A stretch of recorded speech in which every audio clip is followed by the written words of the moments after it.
Bonjour messieurs, dames. Aujourd'hui, on va parler d'un cinéaste qui m'a vraiment impressionné par son style original et ses films. Il s'agit de Béla Tarr. C'est un cinéaste hongrois qui tient une place particulière dans le 7e art. Par la présence dans ses films d'une vision intransigeante et personnelle, à travers laquelle on ne peut filmer rien d'autre que la réalité concrète.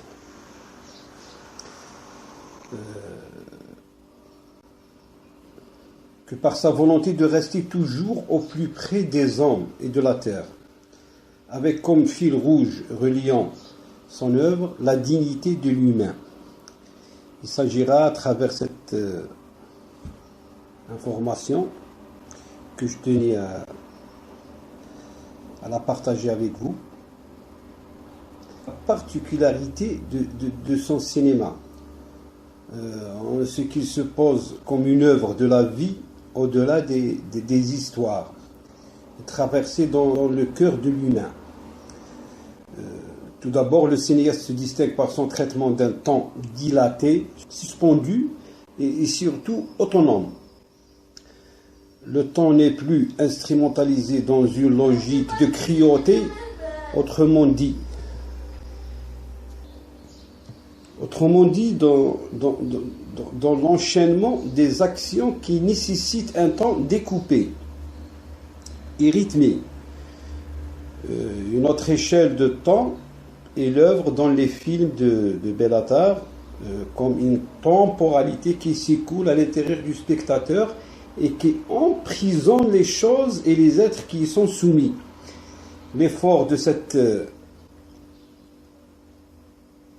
effet consistera ensuite à considérer la figure humaine au milieu des choses qui composent ces films, de son observation de l'être humain, de la façon d'être dans la vie. Par exemple,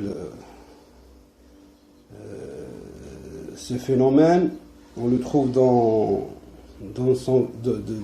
l'un de ses meilleurs films, le cheval de Turin. Cette observation se confond avec l'exploration d'autres figures, les textures et les matières qui composent l'image, à l'instar d'éléments comme la pluie qui se fait symbole de l'état d'empêchement des personnages. Ce phénomène que l'on trouve dans plusieurs de ces films. Cette expérience de réalité dans le sens où l'on explore les situations qui forgent une histoire. C'est un cinéma de situation pure, un cinéma de la présence au monde. Bon, en résumé, Béla Tarr ne cessera jamais de dire ce qui importe dans son cinéma, c'est le désir d'explorer la réalité, d'en saisir les situations qui la composent pour se rapprocher au plus près de ce qu'on pourrait appeler une sensation pure du temps.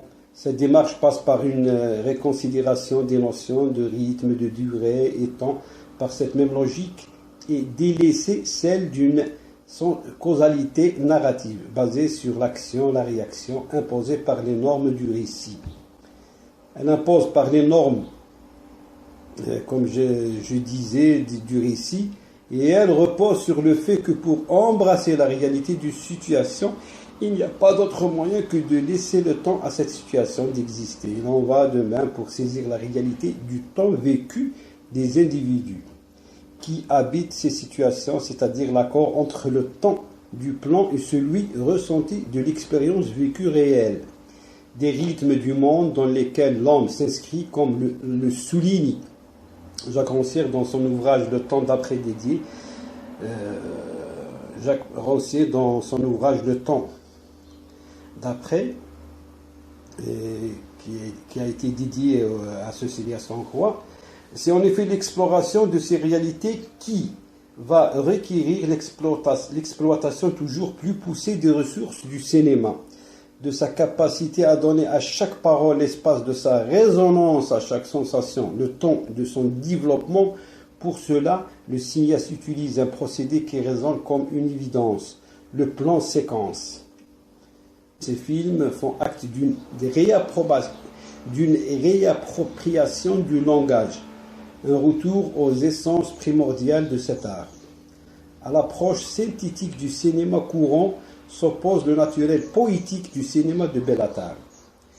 L'influence de son œuvre se fait ressentir chez toute une nouvelle génération de cinéastes hongrois, ainsi que quelques grands cinéastes internationaux, comme en témoigne Alistair Banks Griffin dans Two Gates of Sleep en 2011, ainsi que Gus Van Sant dans Jerry et Elephant, qui a reçu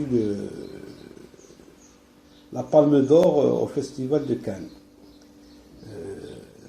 En affirmant l'importance de son cinéma, les films de Bellatar m'ont beaucoup marqué, et je me prends à essayer de reconsidérer la grammaire cinématographique de son travail, qui me fait d'une authentique et fructueuse nouvelle direction d'un cinéma radicalement différent, recommençant à son point de départ. Les œuvres de Bellatar sont une démarche organique et contemplative plutôt que tronquée et contemporaine. Elle s'avère contempler la vie d'une manière qu'il est presque impossible de retrouver dans un film moderne ordinaire. Elles sont tellement plus proches des vrais rythmes de la vie qu'il ne semble assister à la naissance d'un nouveau cinéma.